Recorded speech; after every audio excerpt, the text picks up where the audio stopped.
नमस्कार साथियों, तो आइए भारत सरकार की यह प्रस्तुति एक बेहतरीन कार्यक्रम वसुधैव कुटुंबकम, जिसे हम लोग लेकर के आए हैं जल भारत रंग कार्यक्रम के अंतर्गत 25वां एनिवर्सरी 25वां वर्षगांठ मनाया जा रहा है रंग उत्सव के माध्यम से 2024 में।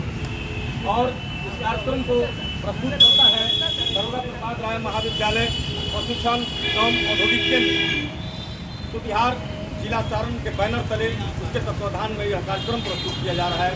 तो आइए इस कार्यक्रम में भारत सरकार के इस कार्यक्रम में हम आपका स्वागत और अभिनंदन एक बार पुनः करते हैं।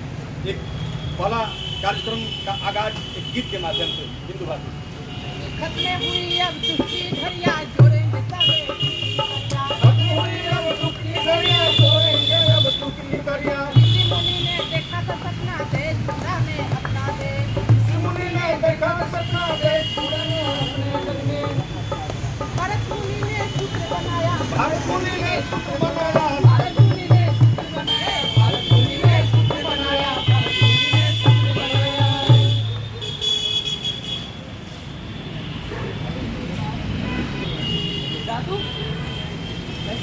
जादू जादू अरे नाटक या जादू ही तो है।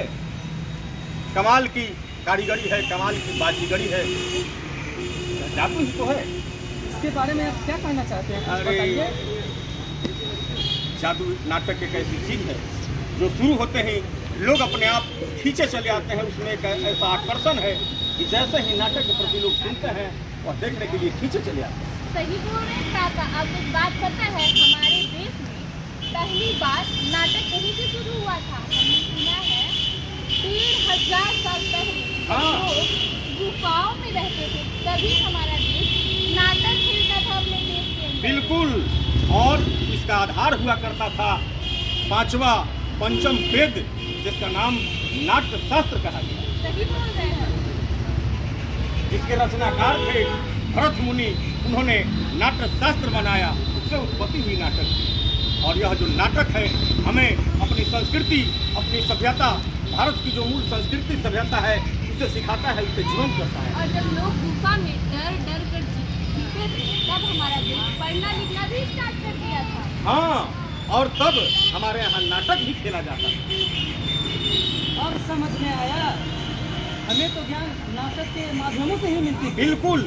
यह भारत कैसे पृथ्वी आपको पता नहीं है? ये पृथ्वी गोल है, ये सब भूगोल है। हाँ जी,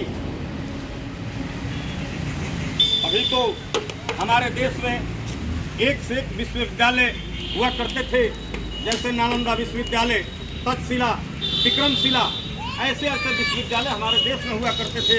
विदेशों से बच्चे हमारे देश में पढ़ने आते थे। हुआ करते थे नहीं चाचा, आज भी हमारे देश में बिल्कुल। विश्वविद्यालय है। और तभी सोने की चिड़िया इसको कहा जाता था, हमारे देश को इसीलिए सोने का चिड़िया और कहा हम जाता सभी आदमी मिलकर अपने देश को फिर से एक सोने की चिड़िया बनाएंगे। था। और वह बनेगा कैसे?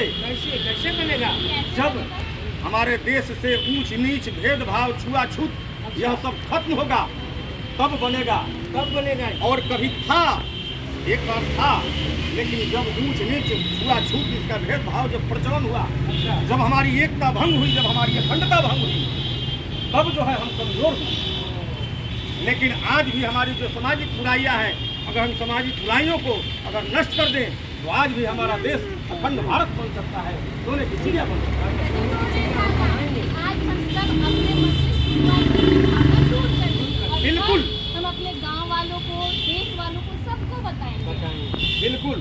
और जो भी हमारी सामाजिक बुराइयां हैं उसे हम खत्म करने का संकल्प लें।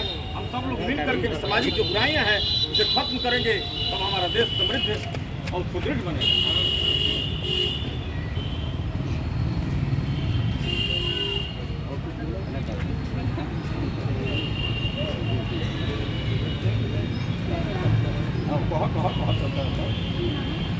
मैं भी कुछ कहना चाहता हूँ। कहिए भाई साहब, इसमें सोचने वाली कौन सी बात है? हाँ, क्या कहना चाहते हैं?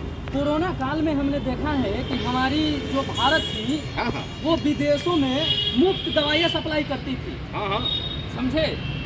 बिल्कुल बिल्कुल सही कहा आपने। हमारे देश की बनी हुई दवाइयाँ विदेशों में गई और उससे करोड़ों व्यक्ति का जीवन बचाया गया, जीवन की रक्षा हुई। तभी तो कहा गया है वसुधैव कुटुंबकम। सही बोल रहे हैं काका, हमारे देश में इतने महान महान पुरुष हैं, हमें तो पता ही नहीं था। ये सब बताने के लिए बहुत बहुत धन्यवाद। बिल्कुल। और वसुधैव कुटुंबकम का मतलब है कि पूरा संसार, पूरा विश्व जो है एक परिवार है। यह भारत ही नहीं, इस संसार पर, इस सृष्टि में, इस धरती पर जितने देश हैं और जितने देश के प्राणी हैं, जितने देश के लोग हैं, वो सभी हमारे परिवार हैं। तो काका कुछ संस्कृति के बारे में भी बता दीजिए। बिल्कुल। और सबसे पहले हमें इस वसुधैव कुटुंबकम की जो धारणा है, यह जो विचारधारा है, इस विचारधारा पर जब हम आगे बढ़ेंगे तब हमारा देश, हमारा पूरा विश्व, पूरा संसार कल्याण के मार्ग पर आगे बढ़ेगा। अच्छा, हमारा भारत सोने की चिड़िया कहा जाता है। बिल्कुल। अरे बिल्कुल, एक से एक ऋषि मुनि तपस्वी, एक से एक विश्वविद्यालय हमारे यहाँ हुआ करते थे, आज भी है। ये हमारे यहाँ ज्ञान का भंडार था, क्या नहीं था? ये सोने का चिड़िया ज्ञान कहा गया, ज्ञान था, संस्कृति था। आर्यभट्ट जिन्होंने जीरो की खोज की, वो भी तो हमारे ही देश के थे। बिल्कुल हमारे ही देश से। तो हमें मिल करके अपने समाज में जो फैली बुराइयां है उसे मिटाना है, और भारत की जो पुरानी संस्कृति सभ्यता है उसे हमें अपनाना है, फिर से वापस लाना है। बिल्कुल। आज हमारे देश के जो नागरिक हैं वो पश्चिमी सभ्यता को अपनाते जा रहे हैं, पश्चिमी सभ्यता को और अपने संस्कृति और सभ्यता को छोड़ते जा रहे हैं। तो उस चीज़ को मिटाना होगा और हमारी जो संस्कृति है उसे जीवंत करना होगा, और उसका माध्यम सिर्फ है यह नाटक। उसके माध्यम से ही अपने संस्कृति को जीवंत कर सकते हैं।